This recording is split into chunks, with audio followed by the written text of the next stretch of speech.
Hello children, how are you? I am Dinesh Khurana. आज मैं cover करूंगा chapter 4 data handling, NCERT book class 8, particular pages 37 to 50. You all know that we are interested to know how many runs made by Virat Kohli in last 10 matches, 10, 20, 30, depending upon what you are comparing. It could be marks scored by students of your class in periodic assessment 3. It could be number of ODI, that is one day international centuries scored by Rohit Sharma. ये जो सब ऊपर की चीजें मैंने आपको दिखाई, इसको हम कहते हैं डेटा, और वी हैव कलेक्टेड डेटा।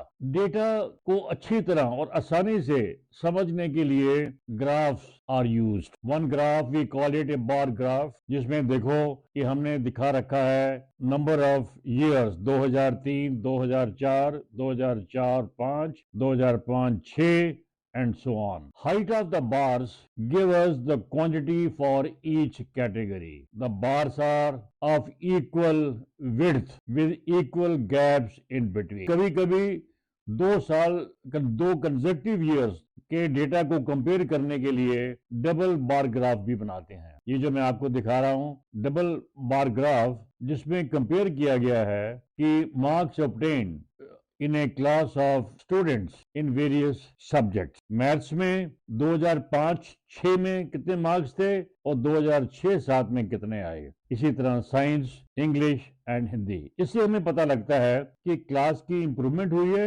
या वैसे की वैसी है या थोड़ी बेटर हो गई है। अब मैं आपको अगर कहूं कि एक ग्राफ बनाओ जिसमें number of watches sold by a company in July, in the month of July, August, September, October, November, December. ये ग्राफ तो बहुत आसान है, सिंगल बार ग्राफ ही बनेगा और बच्चे बना सकते हैं। अगर मैं कहूं एक और ग्राफ बनाओ, children who prefer to go to the school by walking और साइकिलिंग, और जो बाकी बच्चे हैं दे में कम वॉकिंग, दे में come by other means. 3 school compare किए गए हैं, स्कूल ए, स्कूल बी, स्कूल सी।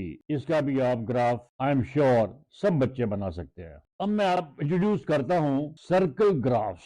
इसको हम कहते हैं पाई चार्ट्स। इसको हम दिखाते हैं न्यूज़पेपर्स में, टेलीविजन में, वेरियस मीडियाज में show them for ease of understanding. अगर मैं कहूं कि बच्चे कितना टाइम एवरेज कितना टाइम स्पेंड करते हैं on various activities, the graph shows सोने में sleeping 8 hours, स्कूल में 6 घंटे, खेलने में 3 घंटे, होमवर्क करने में 4 घंटे, और बाकी और चीजें जिसमें वीडियो गेम है, टीवी वॉचिंग हो सकता है, इसमें 3 घंटे। इसको हम बोलते हैं सर्कल ग्राफ और pie charts. Circle graph shows the relation between a whole and its parts. Whole circle is divided into sectors as shown. We generally calculate proportion of sector for hours spent in various activities. Let us see proportion of the sector for hours spent in sleeping. Number of sleeping hours divided by whole day. 8 hours divided by 24 hours equal to 1 divided by 3. So this sector is drawn as 1/3 part of the circle. Similarly, proportion of sector hours spent in school, 6 divided by 24, 1 divided by 4. And the similar thing for other activities. And if you see, add up all the proportions, the total will be 1. 1/3, 1/4, 1/6, 1/8, 1/4, it comes to 1. अब ये pie chart बड़े simple हैं और हमने पहले graph में दिखाया है कि number of girls and number of boys in a class. The first graph is very simple, 50% girls, 50% boys. Second graph is बच्चे स्कूल कैसे पहुंचते हैं, साइकिल से जाते हैं, वॉक करते हैं या बस या कार में जाते हैं। वो हमने दिखाया है 20% साइकिल पे जाते हैं, 40% by walk and 40% by car and other transport means. तीसरा ग्राफ दिखाया है कि कितने बच्चे, परसेंटेज ऑफ चिल्ड्रन लव और हेट मैथमेटिक्स। इसमें दिखाया हमने कि 85% बच्चे प्यार करते हैं मैथ्स पढ़ने में और 15% हेट करते हैं। अगर मैं कहूं कि नीचे का ग्राफ देखो, the children or even the persons those who watch different types of channels on TV. Informative 10%, news 15%, entertainment 50%, sports 25%. ये कितनी क्लियरली दिखाया गया है कि anyone who looks at this pie chart can understand. अगर मैं कहूँ बच्चों एक पाई चार्ट बनाओ जिसमें बच्चों की परसेंटेज दी गई हो regarding flavours of ice cream, I am sure children can make.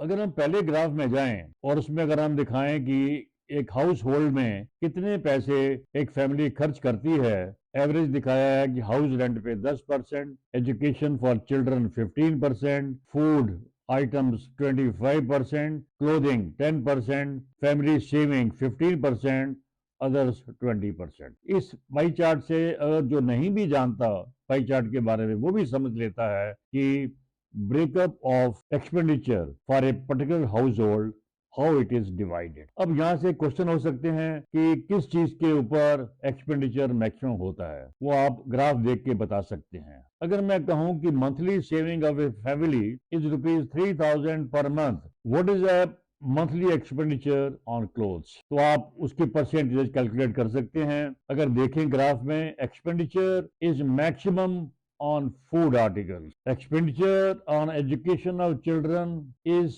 15%, same as food items. अगर 15% का मतलब 3,000 है तो 10% का मीनिंग क्या होगा? 3,000 divide by 15 multiply by 10, ₹2,000। Answer is ₹2,000। और एग्जाम्पल दूं मैं आपको क्लैरिफाई करने के लिए, एक म्यूजिक पसंद करते हैं कितने, 20, कितने सेमी क्लासिकल पसंद करते हैं, कितना लाइट म्यूजिक पसंद करते हैं और कितना फोक म्यूजिक, ये सारी परसेंटेज दर्शाई गई हैं जो बच्चे अपने आप ही समझ सकते हैं। अगर बच्चों से पूछा जाए, अगर हम 3 मौसम लें, summer, rainy season and winter, and ask the choices of the children about this season, ये भी दिखाया गया है कि समर 90 बच्चे पसंद करते हैं, रेनी 120 और विंटर 150। ये जो बाकी जितने आपको मैं दिखा रहा हूं ये examples to clarify, to basically make it very clear कि बाई पाई चार्ट्स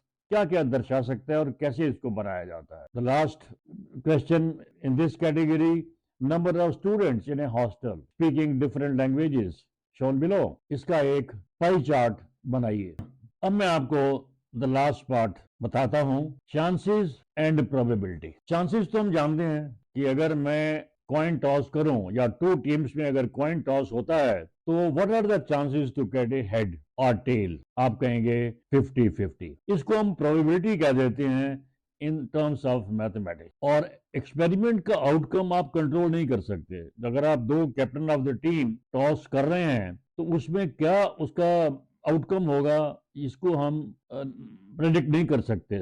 ऐसे एक्सपेरिमेंट को हम कहते हैं रैंडम एक्सपेरिमेंट। कभी कभी 3 बार या 4 बार लगातार एक कैप्टन टॉस जीत जाता है और दूसरा कैप्टन 3 या 4 बार हार जाता है, इसलिए इसको कहा जाता है रैंडम एक्सपेरिमेंट। और जो आउटकम इसके क्या होंगे, ये हेड होगा या टेल होगा, तो वो उसको हम बोल देते हैं इवेंट्स और द आउटकम्स। एक और एग्जांपल लेके देखिए, अगर आप एक स्पिनिंग व्हील को लें, उसको चला दें और उसको वेट करें वो किस सेक्टर में रुकता है, ए में रुकता है, बी में रुकता है या सी में रुकता है। अगर आप इसको टिंकर ना करें तो ये आउटकम इसका नहीं पता चलेगा। It will stop at any place, so it is again an random experiment. अब थोड़ा मैं इसको डेवलप कर दूं, हम आउटकम को कभी कभी इवेंट भी कह देते हैं। टॉसिंग ऑफ कॉइन में गेटिंग ए हेड और tail is also called an event। अब chances of probability in real life में तो हम चांसेस की बात करते हैं। आप अगर स्कूल जा रहे हैं, आपको लगे कि आज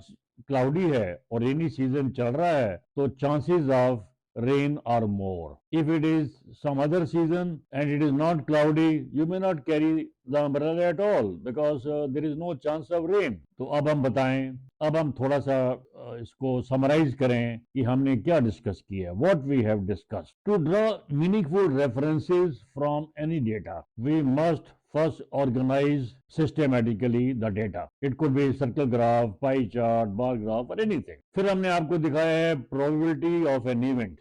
or probability of an outcome. Number of outcomes that make an event divide by total number of outcomes of the experiment. अब जैसे tossing of coin is the simplest case, इसमें outcomes दो होंगे, total number दो होंगे और each event एक होगा, तो दिस विल बी 1/2। अगर आप एक डाई को टॉस करते हैं उसमें टोटल नंबर ऑफ आउटकम्स 1 2 3 4 5 6 हो सकता है, और अगर आप कहें what are the chances of getting one on the die, this will be 1/6। I hope I have been able to conceptualize the chapter data handling. Or any doubts if you have, you must consult your parents, teachers और your tutors. आजकल tutors भी बहुत लगे हुए हैं बच्चों को पढ़ाने के लिए।